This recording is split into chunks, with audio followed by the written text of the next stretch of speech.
The notification ping sent a chill through me. Not because of the sound, I'd heard it 1,000 times before, but because of what Anna's phone displayed when I glanced over her shoulder. Can't wait to see you tonight, beautiful. Our secret is safe. My wife didn't notice me reading. She was too busy applying lipstick in the hallway mirror, preparing for what she'd called a work meeting with her social media team. The same work meeting she'd been having 3 nights a week for the past month. Running late again? I asked, keeping my voice steady. Anna jumped, nearly dropping her phone. Jesus, Nathan, you scared me. Sorry, just wondering about dinner plans. She avoided my eyes, shoving the phone into her purse. I told you, this client presentation is huge. We might be working until 10. The lie lingered between us, heavy and suffocating, like a decaying carcass. Anna had always been terrible at deception. Her tells were obvious to someone who'd lived with her for 3 years. The way she touched her neck when nervous, the slight stutter on important words, the inability to maintain eye contact. Which client? I pressed. The fitness brand. You know, the one I mentioned. She hadn't mentioned any fitness brand. Ever. Right. Drive safe. Anna kissed my cheek, a quick, guilty peck, and left. I waited until her car disappeared down our suburban street before opening my laptop. Finding the truth took exactly 14 minutes. Her Instagram story showed her at Meridian, the most expensive restaurant downtown. She was tagged with someone named Braden Cox. His profile revealed everything: marketing director at her agency, recent posts from Cabo, Paris, Miami, all the places Anna had been researching content over the past 2 months. The photo that destroyed my marriage was from last week. Anna and Braden at a rooftop bar, her hand on his chest, both laughing at some inside joke. The caption read, "Finally found someone who gets my vision." I screenshot everything. My phone buzzed with a text from Anna. Meeting running super late. Don't wait up. Love you. The timestamp showed 9:47 p.m. Her Instagram story had been posted at 9:45 p.m. from a restaurant 40 minutes across town. I poured myself 3 fingers of bourbon and started planning. Infidelity clause? Attorney Michelle Torres looked up from the prenup I'd slid across her desk. You actually included one? Anna insisted we protect each other's assets. Ironic, considering. Torres flipped through the pages, her expression growing more interested. This is comprehensive. If either party engages in adultery, they forfeit their claim to shared property, alimony, and receive only personal items acquired before marriage. I wrote software contracts for 8 years before switching to consulting. Attention to detail is my specialty. Your wife signed this willingly? She was more concerned with her Instagram engagement ring photo going viral. Barely read it. Torres leaned back in her leather chair. Nathan, this document is airtight. With proper evidence of infidelity, you could walk away with everything. House, cars, investments, business assets. She'd get her clothes and whatever money she had before marriage. About $1,200 and a leased Honda. The question is, do you have proof? I opened my tablet, revealing months of screenshots, credit card statements, and location. Data. Anna's digital footprint told a story of deception that began 3 months ago. Hotel charges on days she claimed to be at conferences. Uber rides to Braden's apartment. Restaurant bills for 2 when she said she was working alone. Jesus Christ, Torres whispered. You've been documenting everything. I'm thorough. This is enough to destroy her in court. But Nathan, are you sure you want nuclear war? Sometimes couples therapy. She made her choice. I'm making mine. Torres closed the file. I'll need a retainer.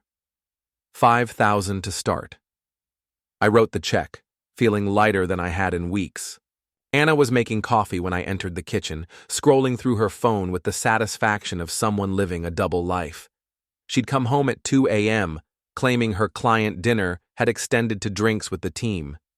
We need to talk, I said. She didn't look up. About what? I placed printed screenshots on the counter between us. Her face went white as she recognized the images, her and Braden at various restaurants, hotels, bars. Months of evidence arranged in chronological order. Nathan, I can explain. Can you? Because I'm genuinely curious how you explain this text from Braden at 11 p.m. last Tuesday. Your husband is clueless. We should tell him together soon. Anna's hands trembled as she reached for the papers. You went through my phone? Your Instagram is public, Anna. You tagged him in everything. You made it easy. Tears started forming in her eyes, the same tears that used to make me crumble, make me apologize for things I hadn't done. Now they just annoyed me. It's not what you think. It's exactly what I think. You're sleeping with your coworker and laughing about how stupid I am. The only question is, how long has this been going on? She collapsed into a chair, finally understanding that her carefully constructed lies were crumbling. 3 months. Since the Miami trip? Yes. The one I paid for because you said it was for work? Anna nodded, unable to speak. I picked up the papers and headed for the door. Pack your things. You have until Friday. Nathan, please. Let me explain. Explain what? That you've been with another man in hotels I paid for? That you've been lying to me every single day for the past 3 months? What else is there to say? She jumped up, desperation making her voice shrill. I never meant for this to happen. Braden and I, we just connected. Connected. I laughed, a sound that made her flinch. Is that what we're calling it? It's different with him. He understands my career, my dreams. Your dream of being an Instagram influencer? The one I've been funding while you go behind my back? Anna's tears turned angry. You never supported me. You think my work is stupid? Your work is posting selfies and selling teeth-whitening kits to teenagers. I think it's beneath you, but I supported it because I loved you. Past tense. The kitchen fell silent except for the coffee maker's dying gurgle. What happens now? She whispered. Now you learn what consequences feel like. I spent the weekend alone, making lists. Anna had gone to stay with her sister, sending pathetic text messages about working things out and going to couples therapy. I deleted them without reading past the first line. Monday morning, I called in sick and drove to Braden's apartment complex. He lived in one of those trendy downtown buildings with a rooftop pool and concierge service. The kind of place that screamed, I spend money I don't have to impress women I can't keep. Perfect for a man stealing other people's wives. I didn't confront him. Instead, I waited in my car and watched. Braden emerged at 7:30 a.m., dressed in an expensive suit and carrying a leather messenger bag. He drove a silver BMW with vanity plates. Brand one. The personalized plates told me everything I needed to know about his character. I followed him to the Starbucks 3 blocks from their office and observed his routine. Large coffee, extra shot, almond milk. He was always on his phone, always gesturing as if his conversations were incredibly urgent. The kind of man who said synergy unironically. For the next week, I studied both of them. Their patterns, habits, weaknesses. Anna posted her location constantly. Restaurants, yoga classes, shopping trips. Braden was more careful, but his LinkedIn activity revealed his schedule. Client meetings, networking events, conference calls with West Coast partners. Knowledge is power, and I was collecting both. The plan crystallized on Thursday night when I saw Anna's latest Instagram post. A photo of expensive lingerie with the caption, treating myself because I deserve it. The lingerie was from a boutique downtown, purchased with our joint credit card. She was using my money to buy lingerie for someone else. That's when I decided to destroy them both. I started with their professional lives. Braden's LinkedIn profile revealed he was leading a major campaign for a local restaurant chain. The client was scheduled to make their final decision on Friday. I spent 3 days researching the restaurant owner, finding his contact information, learning about his traditional values and strong feelings about employee conduct. The anonymous email I sent Thursday night was brief and professional. Dear Mr. Patterson, I felt you should be aware that Braden Cox, your potential marketing partner, is currently engaged in an affair with a married colleague. I'm not sure this aligns with your family restaurant's values, but I thought you deserved to know before making your final decision. A concerned customer. I attached screenshots of Anna and Braden's social media posts, carefully cropped to show their unprofessional relationship without revealing my identity. Friday afternoon, Anna called me crying. "Nathan, something terrible happened. Braden lost his biggest client. They said someone sent them photos and claimed he was unprofessional. His job might be in danger." "That's awful," I said, not meaning it. "I think someone knows about us. Someone is trying to hurt us. Maybe you should be more careful about posting your business online." There was silence on the other end. "What do you mean?" "Nothing. I hope Braden figures it out." I hung up and opened my laptop. Phase 2 was more personal. Anna's Instagram following had grown to 32,000, mostly young women interested in her lifestyle content. She made decent money promoting makeup, workout gear, and overpriced supplements. Her engagement rates were strong because her followers trusted her. I created several fake accounts over the weekend, each with different personas: a concerned mother, a former customer, a nutrition expert. Then I started commenting on her posts. "Isn't this the same supplement that was recalled for liver damage? My daughter bought this based on your recommendation and had an allergic reaction. I thought you said you were married. The man in your posts doesn't look like your husband." The comments were subtle, planted among genuine responses, but they created doubt. Her followers began asking questions. Her engagement dropped. Brands started requesting clarification about her family status and fact-checking processes. By Wednesday, her latest post had more questions than compliments. Anna texted me frantically. "People are asking about us online. Did you tell someone we're having problems?" "I haven't told anyone anything. Maybe you should consider that actions have consequences." "What's that supposed to mean?" "It means if you live your life online, people notice when things don't add up." She didn't respond. That evening, I drove past Braden's building and saw Anna's car in the visitor parking. They were probably inside his apartment, trying to figure out who was sabotaging their perfect romance. They had no idea they were destroying themselves. 3 weeks into my campaign, cracks began showing. Anna's Instagram following dropped to 28,000. 2 brands canceled partnerships, citing brand alignment concerns. Her posts became defensive, with long captions explaining her personal growth journey and complex life situations. Braden, meanwhile, was struggling at work. The restaurant account wasn't his only loss. Word had spread about his professionalism issues, and other clients were reconsidering their contracts.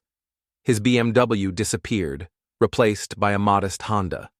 The vanity plates were gone. I learned all this through careful observation and Anna's increasingly desperate phone calls. "Nathan, I think someone is actively trying to ruin my career. My engagement is down 60% this month. Maybe you should focus on your marriage instead of your phone. You won't even see me. I've been trying to fix things, but you won't answer my calls or meet me for dinner. There's nothing to fix, Anna. You made your choice. It was a mistake." I ended things with Braden. "We can go to counseling." "You ended things?" "Yes, last week." I told him it was over. "I want to save our marriage." I almost felt sorry for her. Almost. "When exactly did you end it?" "Does it matter?" "I chose you." "It matters because you were at his apartment last night." Silence. "Nathan, how do you know these things?" "Because I pay attention, Anna. Unlike you, I don't live in a fantasy world. Are you following me? I'm protecting my interests." The line went quiet for so long I thought she'd hung up. "What does that mean?" she finally whispered. "It means I learned from the best. You taught me that actions have consequences." Braden called me Thursday morning. "Nathan, we need to talk." His voice was strained, different from the confident tone I'd heard in public. The pressure was breaking him down. About what? You know about what? Anna told me everything. Did she? What exactly did she tell you? That you know about us. That you're handling it. I let the silence stretch until he cleared his throat uncomfortably. Look, I get it. This situation is a mess. I never intended for things to spiral out of control, but someone is tearing our lives apart, and Anna thinks it might be you. Anna thinks a lot of things. Most of them are wrong. Meet me for coffee. Let's talk man to man. Where? Starbucks on 5th Street, noon, the same Starbucks where I'd watched him for weeks. I'll be there. Braden looked older than his social media photos suggested. The stress was showing in his posture, his clothes, the way he gripped his coffee cup. He'd chosen a corner table, probably thinking it was private. Thanks for coming, he said as I sat down. You look tired. I haven't been sleeping well. This whole situation. He rubbed his face. I know you have every right to hate me. Do I? I slept with your wife. For 3 months. That makes me a piece of shit. His honesty surprised me. I'd expected denial or justification. It does make you a piece of shit, I agreed. Braden winced but nodded. I deserve that. But Nathan, someone is systematically destroying us.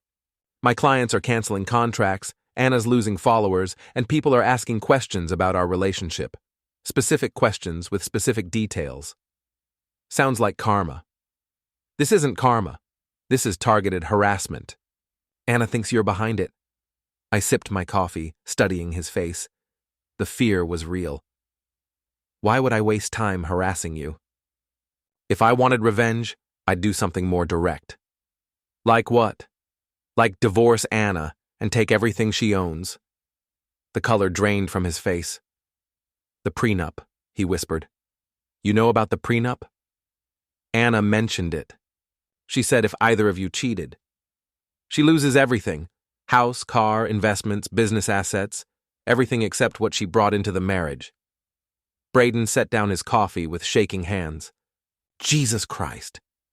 But that would require proof of adultery, photos, witnesses, documentation. The kind of evidence that might exist if someone was stupid enough to broadcast their affair on social media. You've been collecting evidence. I'm thorough. We sat in silence while he processed the implications. What do you want? He finally asked. I want my life back. The life you and Anna destroyed with your little romance. Anna wants to fix things. She ended it with me. After 3 months of lying to both of us, after spending my money on hotels and lingerie for you, after making me look like an idiot to everyone who follows her Instagram. I know we made mistakes. No, Braden. You didn't make mistakes. You made deliberate choices to pursue a married woman for 3 months. You pushed her to lie to her husband. You mocked how oblivious I was. That's not a mistake. That's predatory behavior. His jaw tightened. I'm not a predator. What would you call a man who targets married women and helps them destroy their families? I fell in love with her. You fell in love with the idea of taking something that belonged to someone else. The forbidden fruit. The trophy wife. The Instagram influencer with 30,000 followers. It's exactly what happened. And now that the excitement is gone and there are consequences, you want to negotiate. But there's nothing to negotiate. I stood up to leave. Nathan, wait! What happens now? Now you live with your choices. I walked away, leaving him alone with his fear. The divorce papers arrived at Anna's sister's house on Monday morning. She called me immediately, hysterical. Nathan, what is this? Legal documents. I thought you could read. You can't be serious. We can work this out. We tried working it out. You worked it out with Braden instead. I told you I ended things with him. Too late. The prenup. Nathan, this prenup says I get nothing. You get your personal belongings from before marriage. Everything else was acquired during our union, which you violated. I can't survive on nothing. You should have considered that before sleeping with someone else. Don't be cruel. Cruel? I laughed. Anna, you spent 3 months betraying me, lying to me, spending my money on your boyfriend, and humiliating me publicly. And I'm being cruel? I made a mistake. You made hundreds of mistakes. One for every day you chose him over me. One for every lie you told. One for every hotel room you booked with my credit card. She was sobbing now, the kind of desperate crying that used to make me want to comfort her. Nathan, please. I love you. I want to save our marriage. You love the security I provide. The house, the car, the money, the lifestyle that lets you play Instagram influencer without working a real job. That's what you love. That's not true. Prove it. Get a job. Support yourself. Show me you can survive without my money. I am working. Posting selfies isn't working, Anna. It's narcissism with a paycheck. The line went quiet. You've changed, she whispered. No, I've learned. You taught me that love is conditional, that promises are meaningless, that trust is a luxury I can't afford. I can change. So can I. Sign the papers. I hung up and blocked her number. 6 months later, I saw Anna at a coffee shop downtown. She was working on a laptop, dressed in clothes I didn't recognize, cheaper clothes, practical instead of fashionable. Her Instagram following had dropped below 15,000, and her posts were sporadic. She looked up when I entered, and our eyes met for the first time since the divorce was finalized. I nodded politely and ordered my coffee. Nathan? She approached my table cautiously. Can we talk? We don't have anything to discuss. I wanted to apologize. Really apologize. Okay. I was selfish and stupid, and I hurt you in ways I can't take back. I destroyed the best thing in my life for someone who didn't even care about me. What happened to Braden? Anna's face fell. He moved to Seattle. New job. He said staying here was too complicated. He abandoned you. He said it was better for both of us. A fresh start. I almost felt sorry for her. Almost. I'm working now, she continued. Real work. Administrative assistant at a law firm. It's not glamorous, but it's honest. Good for you. I think about what I lost every day. Not just the house or the money, but you. The way you used to look at me. The way you trusted me. That person is gone, Anna. I know. Tears welled in her eyes. I took his life. She was right. The man who had married her, who had loved her without question, who had turned a blind eye to the warnings and trusted her lies, that man was gone. I had destroyed him to protect myself from her betrayal. I should go, she said when I didn't respond. Anna? She turned back, hopeful. Next time you fall in love, remember that actions have consequences. She nodded and walked away. I finished my coffee alone, thinking about the man I used to be and the man I'd become. The transformation wasn't pretty, but it was necessary. Anna had taught me that people will take everything you give them and still want more. That love without boundaries is just weakness wearing a disguise. The revenge was complete. Anna had lost everything: her marriage, her home, her financial security, her social media career, and her boyfriend. Braden had lost his clients, his reputation, and eventually fled the city. I had won. But sitting in that coffee shop, watching my ex-wife struggle with the consequences of her choices, I realized that winning felt exactly like losing. The difference was, I could live with the emptiness. They couldn't live with the shame, shame, shame, shame, shame.